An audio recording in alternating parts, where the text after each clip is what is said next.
Hey everybody, welcome to the MMA Heat Podcast. I'm Karyn Bryant. What's up, guys? Jouban here. Yeah, so today we will talk about UFC 247 that's coming up. Obviously, Jon Jones versus Dominick Reyes and Valentina Shevchenko versus Katlyn Chookagian. That is coming up this weekend. But Alan, yesterday was the Super Bowl. What'd you think? Baby. Yeah, I watched half of it at my house, half of it at a neighbor's house. I was kind of doing the lazy Sunday thing, but I was able to watch the game. Watch the halftime show. I didn't have a dog in the fight. We've spoken about this. You guys know our teams.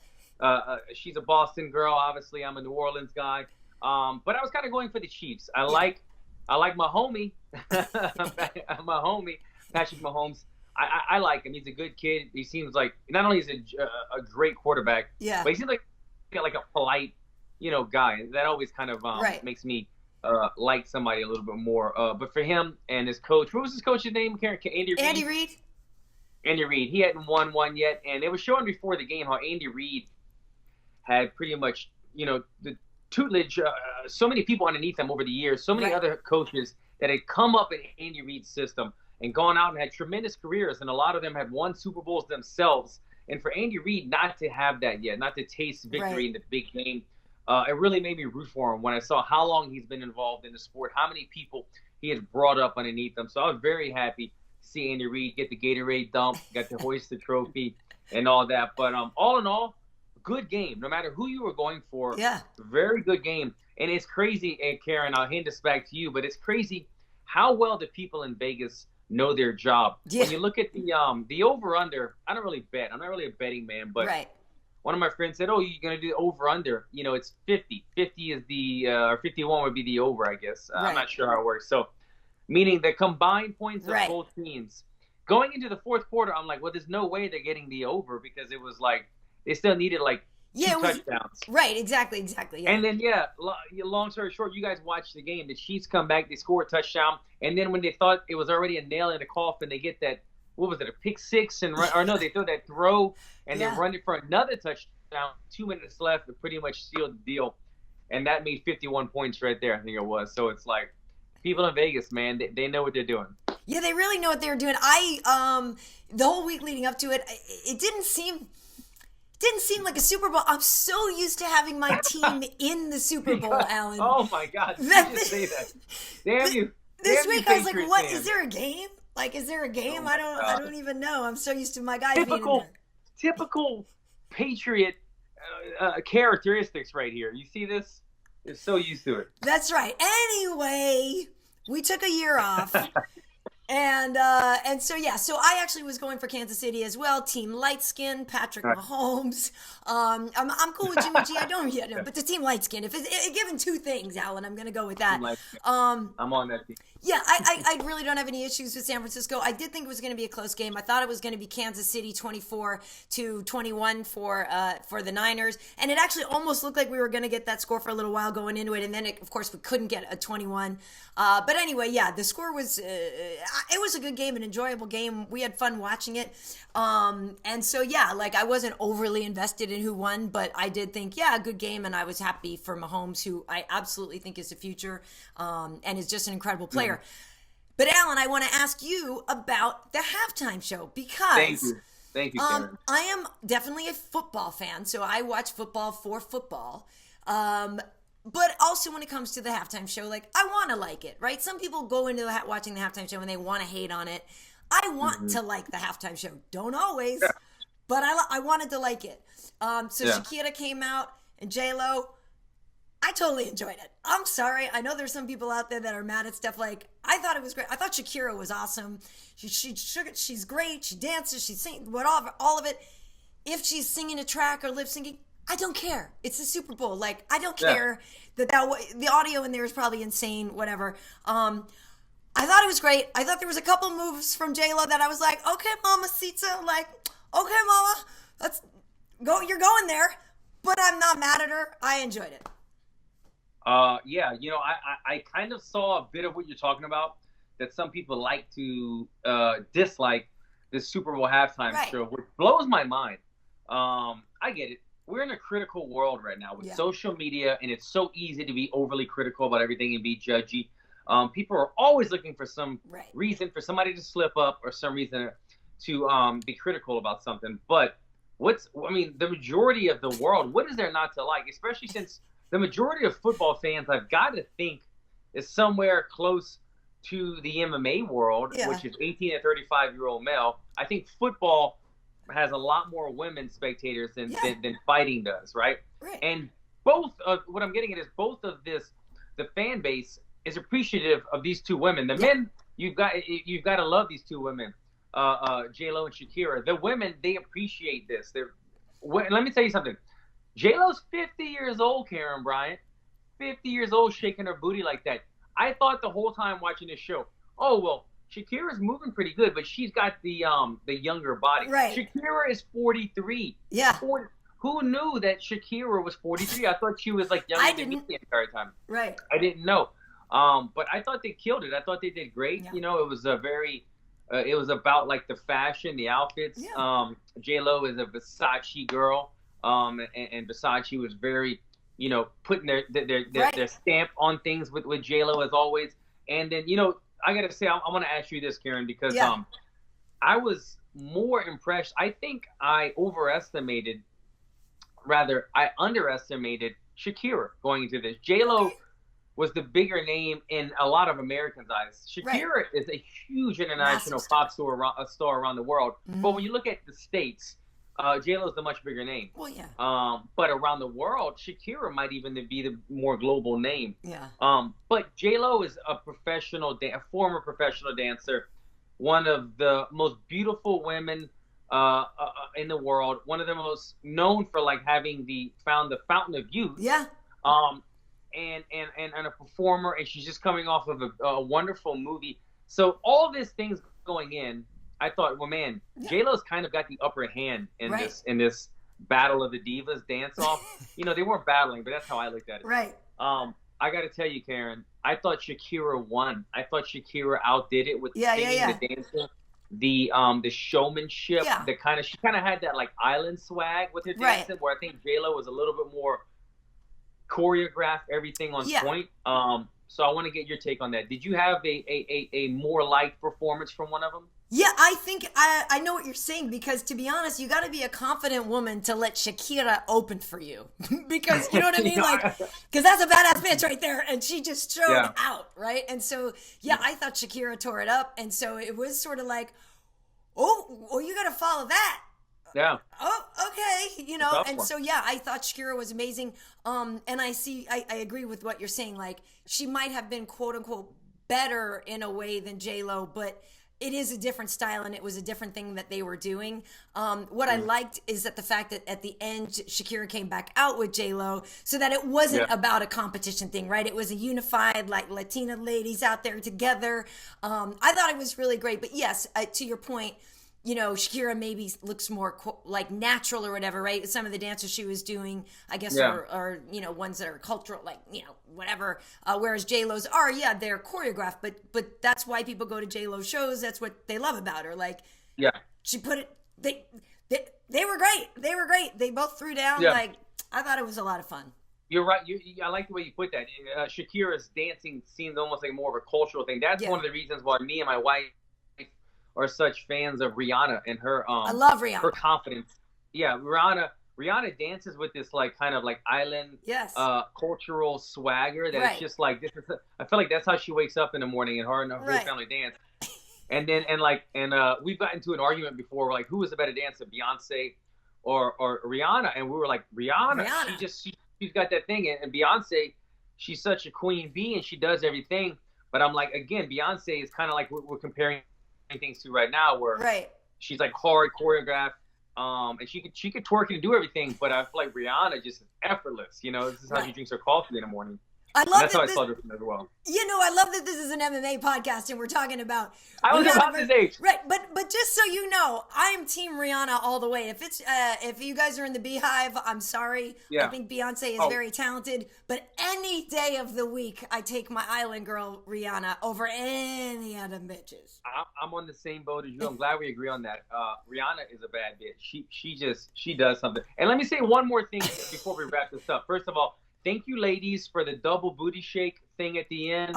That was great to just be able to like go, oh, this is what they look like next to each other. Do I like a little bit smaller, firmer Shakira? Oh Do my I like a God. little bit longer, taller J-Lo? It was like, this is a great comparison. Thank you for this, guys. This is a great shot.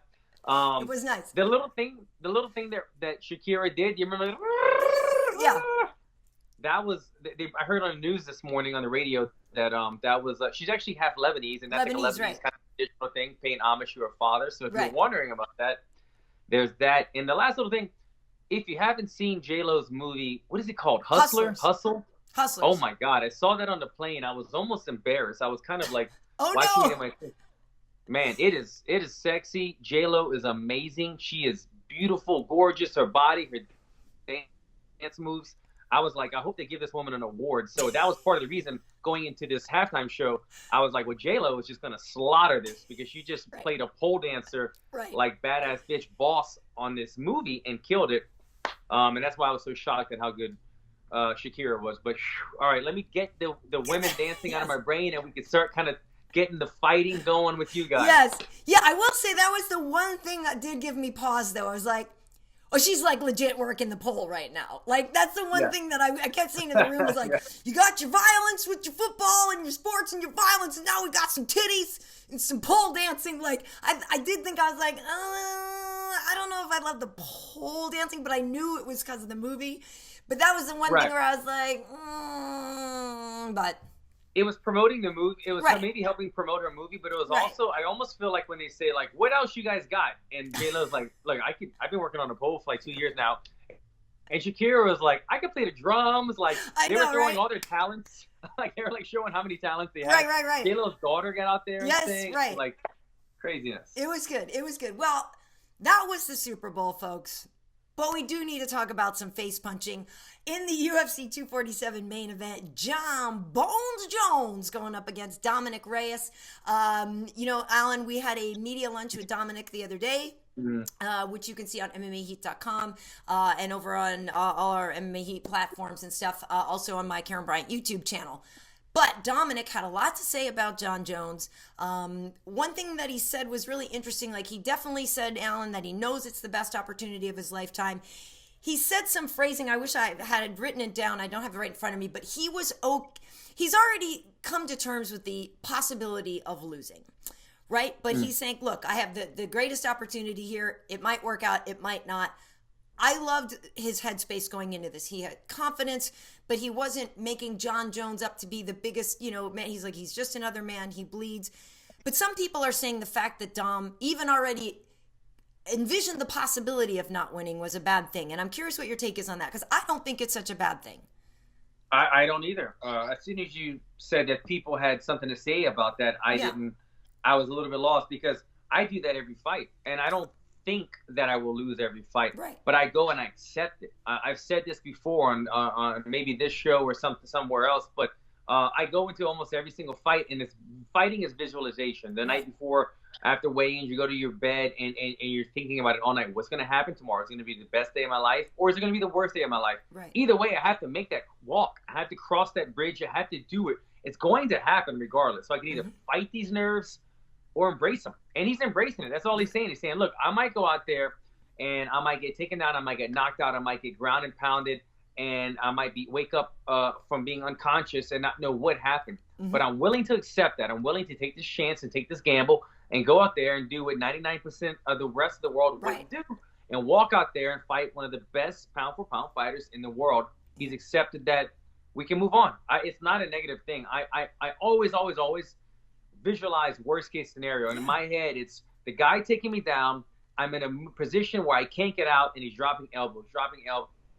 Kind of like when Anderson Silva had years back had a guy in a triangle, and he was dropping those elbows in the triangle position. So it's either submission or the elbows, and he ended up tapping through the strikes and thing. But that would be the worst position you could possibly be in.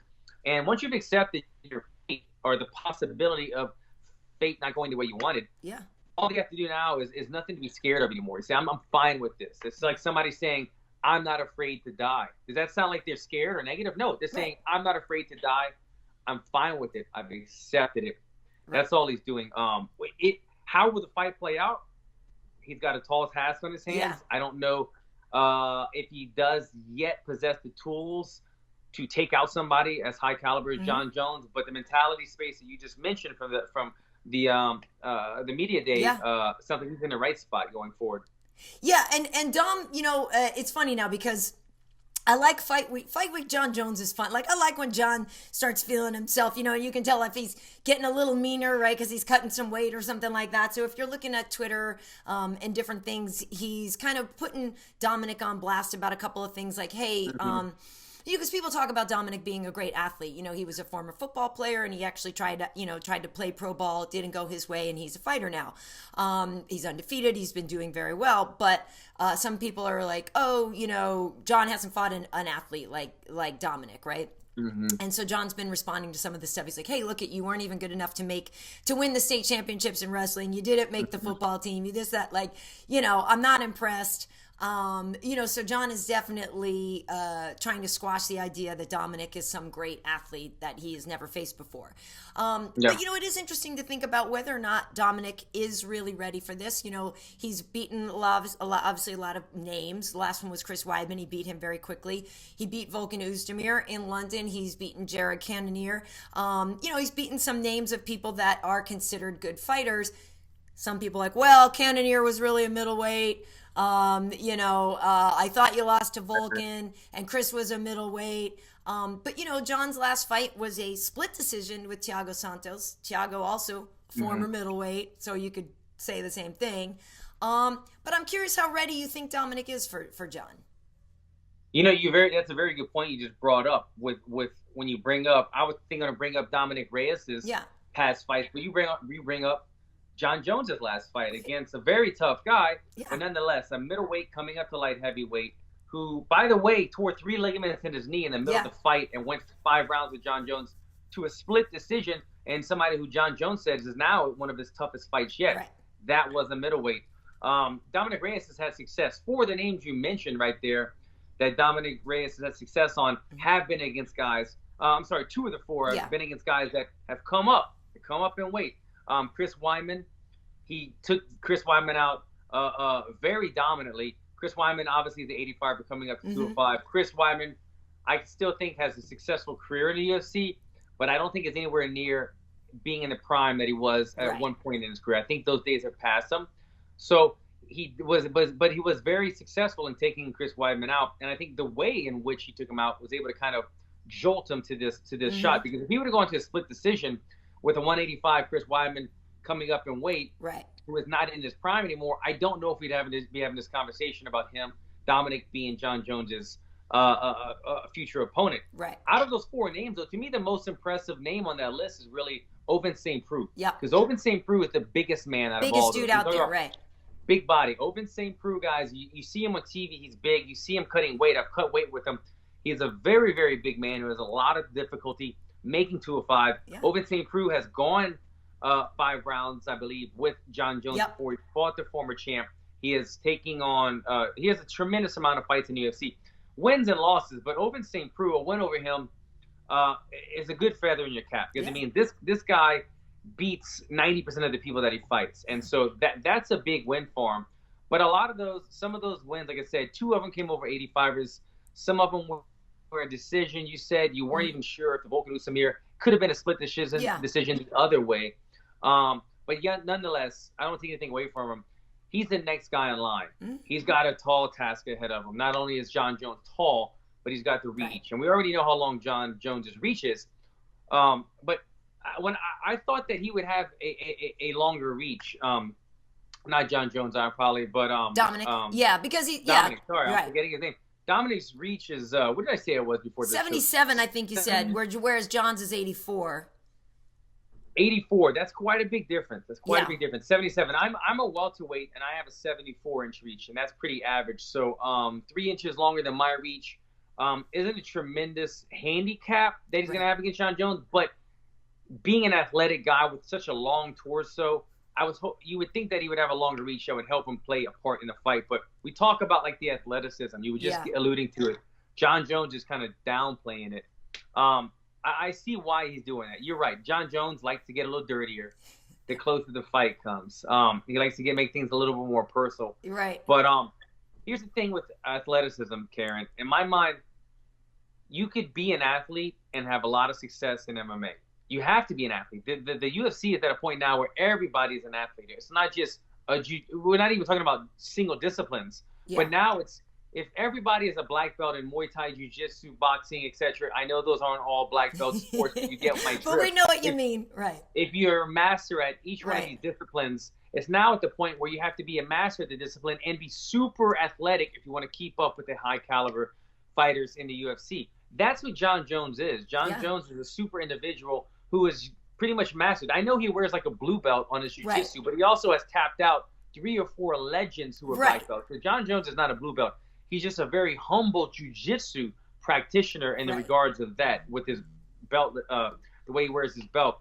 But what I'm getting at is, when you're an athlete in UFC, you can get by a lot of people. And I think Dominick Reyes has good technique, but better athleticism.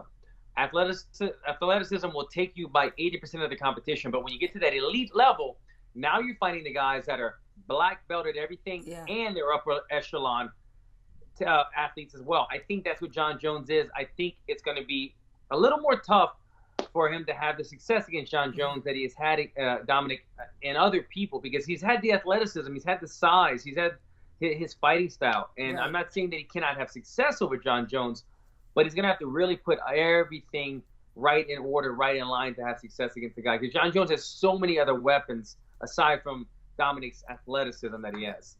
Yeah, Jon is incredibly gifted. He's an incredible athlete. It's always really fun. I enjoy watching his fights because, I remember the first time, the shoulder strike thing, I think the first time he did that was against Glover, was it? And everyone was like, what was that? Yeah, right? And he cranked his arm up. Right. All that, there's that inventiveness, that creativity in there. It's fun to watch somebody so good at something. I don't care what sport it is. I always enjoy that. So I do think, yes, it's an incredibly uphill battle for Dominick. Jon is just so good in so many ways. And you know that if he, you know how he is. If, Dom, you're some great wrestler, let's see. Jon will out wrestle him, and with that reach, with all that creativity, I do just think that it's hard. It's hard to beat Jon. He really owns the championship, right? He commands it. He owns it. It's very hard to take that away from him. I don't think you're gonna, luckily now for him, for his sake, he's gone distance with guys like Thiago and Gus. He's had to dig deeper. Jon has found out, what kind of man he is when he's in those pressure situations. A lot of people, I think, in the past used to think that you could break Jon mentally. He's been pushed to the edge. I don't know if I've seen him break yet. So yeah. I don't know. I find him very difficult to beat. I feel like if Dom wins, it's going to be by a knockout, because otherwise, Jon just seems to be too hard to beat otherwise. You mentioned Jon's mentality in those, being breakable or unbreakable. Yeah. And I would argue that Jon probably wins the majority of the 4th and the 5th round when it comes to those championship rounds. What was... God, I'm forgetting names today. Sorry, well, guys. He fought Thiago Santos. He fought Anthony Smith. He fought DC. He also fought. But Gustafsson is the one that was on the tip of my tongue. The Gustafsson fight, which was so close, so neck and neck. Right. But those 4th and 5th rounds, that's what won the fight for Jon Jones. He was able to dig deep, take it into the next gear, and Gus wasn't able to keep up with him. He has done this over and over. He's been fighting 5-minute rounds his entire majority of his fight life now. So he knows how to take it up. Well, this will be a new experience for Dominick. On the other side of the coin, I will say this. If I'm Dominick and I'm going in to fight Jon Jones, and I'm watching that last fight that Jon Jones, as you mentioned earlier, Karyn, 5 rounds with Thiago, who was a middleweight coming up in weight with a torn ACL, MCL, LCL for 3 rounds of the fight, and that much success was done. That is why Dominick is feeling this confident and gearing towards victory, because you always... You're only as good as your last fight, and you're looking at that fight saying, you know what, is Jon slowing down, or is there something to be capitalized on here? Did Thiago expose something that Dominick is seeing and say, you know what, I could do that, and I do that even better, and I'm bigger, and I'm stronger, and this is where my athleticism will play a part in the fight. So I see where he has his argument for the case of being able to beat Jon Jones. Again, we just both kind of think that Jon, if anybody is proven to be able to weather the storm over any fighter, the greats, the legends, the wrestlers, the strikers, the athletes, Jon Jones has always done it. Well, like I said, we have a full Q&A with Dominick Reyes if you want to hear his thoughts on fighting the mighty Jon Jones. So, again, you can find it on MMAheat.com or on my Karyn Bryant YouTube channel, or just look, you can find it here. If you're watching this on Instagram, you can find it on our MMA Heat on Instagram. Ellen, in our co-main event at UFC 247, come on, my girl, I'm sorry. If anybody's just watching this for the first time, you'd be like, damn, isn't KB supposed to be objective and not just lavish praise over the queen of the flies, Valentina Shevchenko? And you're like, yeah, you probably should be objective. But instead, you're going to tune in and watch me just go, look, that is a badass woman. I just think Valentina is fantastic. I think she's going to be incredibly difficult to beat. Katlyn will have some size on her, perhaps some reach. We know that a lot of time Valentina's countering, and she's not afraid to take a punch to give some. It's not unlike the Jon Jones situation, Alan, in that I feel like Valentina's skill set is so high above others that I find it very difficult to beat her. Obviously, she has been beaten in the past by bigger girls, Amanda, when she was fighting at 35, though those were close fights. So, when you look at the MMA math, Katlyn lost to Jessica Eye. Jessica Eye got knocked out by Valentina with a beautiful head kick. We know MMA math doesn't really work, but it's hard to say. It's just hard to look at somebody beating Valentina, who just seems to be so comfortable in that championship and with such a diverse, well-rounded skill set. I still don't know where the holes in her game are. Yeah, I get it. I don't believe in MMA math, but it's hard to avoid it. It's hard to say, all right, this 1 + 1 doesn't always equal 2 in MMA. But when somebody does this to somebody and this person was able to beat Katlyn, you got to say, okay, well, she doesn't maybe possess some type of X factor because she wasn't able to use it against Jessica Eye. It's going to be hard for her to use it against somebody so dominant as the Bullet. She's so good. I'm in the same boat as you, though. I see this very much like the Jon Jones fight in terms of we have a proven dominant champion at this weight class. Until the division seems to emerge new stars or new people that are battling left and right trying to make that number one spot, it's always going to have that feel of like the next in line. And I don't want to downplay her opponent, Katlyn. I'm not that familiar with her, and that's just my fault. And I haven't seen a lot of her fights, so there's not much I could speak up on her, but I do know the champ very well. And she is, as we said, just like Jon Jones, she's so good in every area. She came into the UFC as a phenomenal striker with a huge background in kickboxing and Muay Thai. And she has evolved into a well-rounded wrestling, submissions, cardio, her strength, her technique. Everything is always on point. It's going to take something special to dethrone her at this weight class. And I'm not sure as Katlyn's going to be the one that's up for the test. Yeah, Katlyn's last win was over Jennifer Maia, and then she also beat Joanne Calderwood, who's really been doing well so far. So beating JoJo is a big deal. That was unanimous decision, and JoJo, has really been getting a lot better. Like I said, the loss that Katlyn had was to Jessica Eye, but she's also beaten Alexis Davis and Maria Borello. So Irene Aldana, that's also a big win. So it's not that she's unproven, you know what I mean? It's not that she isn't. And Katlyn, like I said, she's a tough girl, and and I think is the right woman to be here. I think that's the right person to be challenging. It's just difficult because the gap between Valentina and the rest of everybody, I just think, is so big. The gap, as you said, the gap in skill and experience, but then also just finding the perfect weight class. A lot of these girls for a while did not have options when the UFC started, and it was just 135-pound weight class, and then we opened up the 115, and girls were kind of bouncing back and forth trying to figure out which one they could do. They were either undersized or having a dramatic weight cut. And then the 125 opens up, and Valentina is just the perfect woman for this weight class.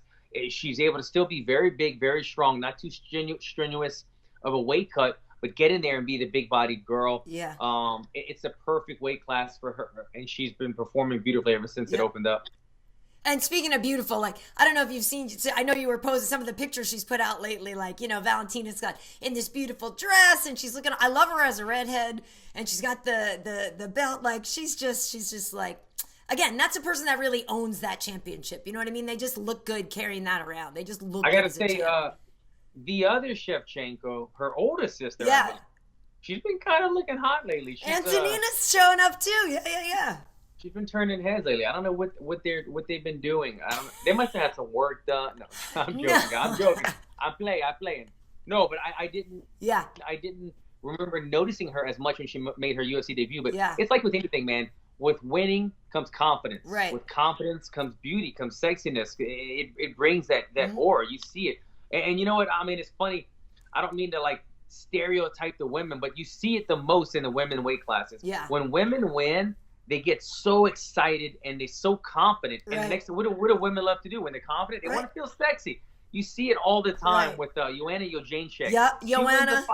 Angela Hill, same thing. She'll like turn it out when she wins. All of a sudden, they got the hot outfits on. Yeah. They're doing the booty shakes. Like they're doing the dance videos on Instagram. Like, it's so funny, but I appreciate it. I love it. Like when they're feeling it, when they're in the moment, they're confident, and we're seeing that with all these women. It's good. It's great. I love it too. Also on the main card though, Alan, speaking of big and sexy, the Black Beast. Hey. Get the Black Beast going up against Ilir Latifi. And I know a lot of people are kind of like, on that one. When you look at the visuals, Ilir is obviously much more in shape looking, but we know that the Black Beast can be deceptive. There are times when you don't think he looks to be in great shape, and the next thing you know, he's going into the later rounds. We know that the Black Beast loves a kind of swanging and banging style, whereas Ilir is going to be more technical, but Ilir is not afraid of a dogfight either. No. Alan, I don't know how this one's going to play out. It seems like a crowd pleaser, though. Yeah, I mean, both guys to me on paper are kind of bangers. I mean, I don't know. I don't know if I would even say that Latifi is going to be that much more technical. I would say maybe he has a little bit more of a strategy going into this fight against the Black Beast, where Black Beast kind of does the same thing. He wants to set you up. He kind of eases into it, looks for the big shot, and then if he can get you down on the ground and get on top of you, that's where he makes his money as well, because he's such a big man and he has such power from the ground and pound position. Not everybody has knockout power from the ground and pound, but Black Beast found it. He loves to do it. Latifi, and we talked about this one before, but and you weren't sure of it, but I feel like I remember. But Latifi, correct me if I'm wrong, used to be a middleweight at one point, right? I think he may have been, and then he made his debut at middleweight, right? Because he fought your guy, the handsome Bellator fighter. He and Gegard fought. Gegard. I think he made his debut against Gegard. Yeah, in Sweden. Yeah, because that was short. He wasn't supposed to fight him, though. And he came in, like, on short notice. Because I think Gegard was supposed to fight somebody else. And I remember because they had this sponsorship that was like pillows. It was like a pillow sponsorship shirt. It was like the worst looking sponsorship shirt. Not the most tough shirt ever. Right. But nonetheless, I think that was when Latifi came into the UFC at 185. And now to think at 185 and he's fighting the Black Beast at heavyweight is kind of absurd. But he's got that body type. He could carry that body mass around. He's a very solid guy, two hard-hitting guys. It should be an entertaining fight. I'm curious to kind of see the return of the Black Beast. I can't quite remember his last fight. I know, a year or two ago, if you remember, the guy would not stop fighting. Black Beast, I think he had done 5 fights in 1 year. He had headlined a number of those. He was on a tear. I think that's what gave him that title shot against DC at Madison Square Garden in November. And then since then, it seems like he's kind of slowed down. He bought him a Lamborghini. He bought him some cars. Well, he's had an injury, too. Like, he was supposed to fight and then had to pull out, like, the week of the fight. He had a back injury. Yeah. That's one thing about the two of them together. It is sort of a fair fight in terms of, like, bad backs, because we know that the Black Beast has had an issue, too. I just was pulling up Ilir's, Derrick Lewis's record here, because the last fight that he had, he lost to, he beat Blago Ivanov at UFC 244, but then, prior to that, he lost to Junior Dos Santos and he lost to DC, and then he beat Alexander Volkov before then. So he's 2-2 in his last 4, but coming off a win. But yeah, that UFC 244 was, November of 2019. Derrick is like I said, just like a crowd pleaser. You're right. It may not be an overly technical fight. I just think of Ilir as a more technical fighter in general. Yeah. But I don't think any of these guys is going out there to out technique anybody, right? But that's the opener on there. I think it's going to be a lot of fun. I know.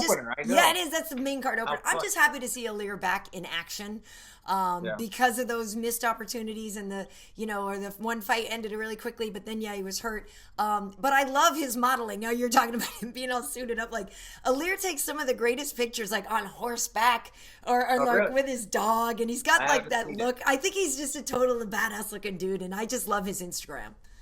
Both of those guys have good Instagram.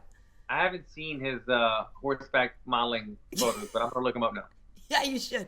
You should. I might have to pull it up right here. But anyway, that's what's going on at UFC 247.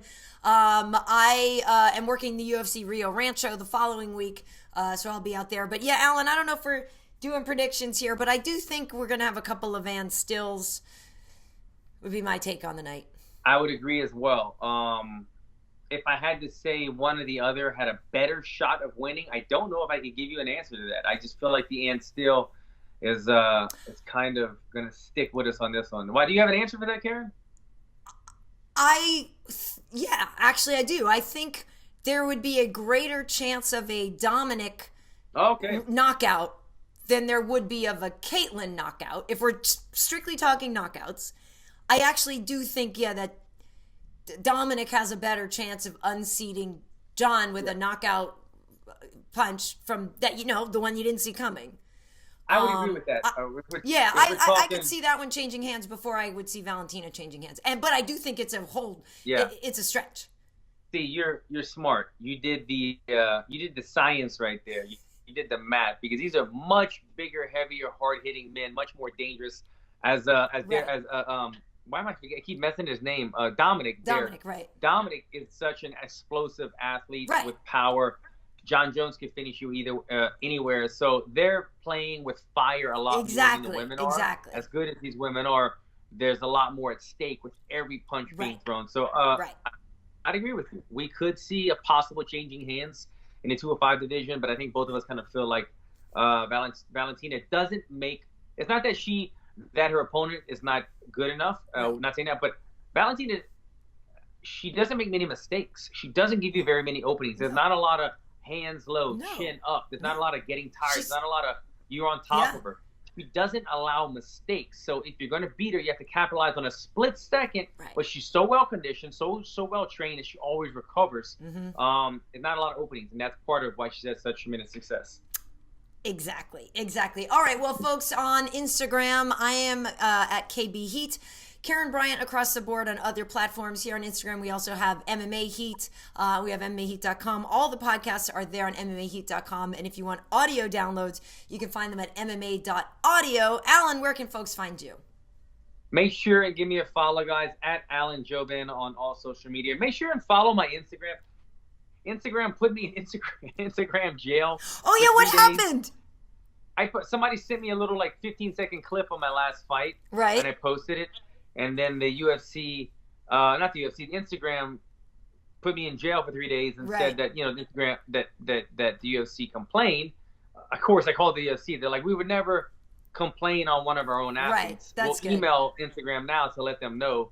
Please take that down. Which never happened, though. I finally got Instagram back up today.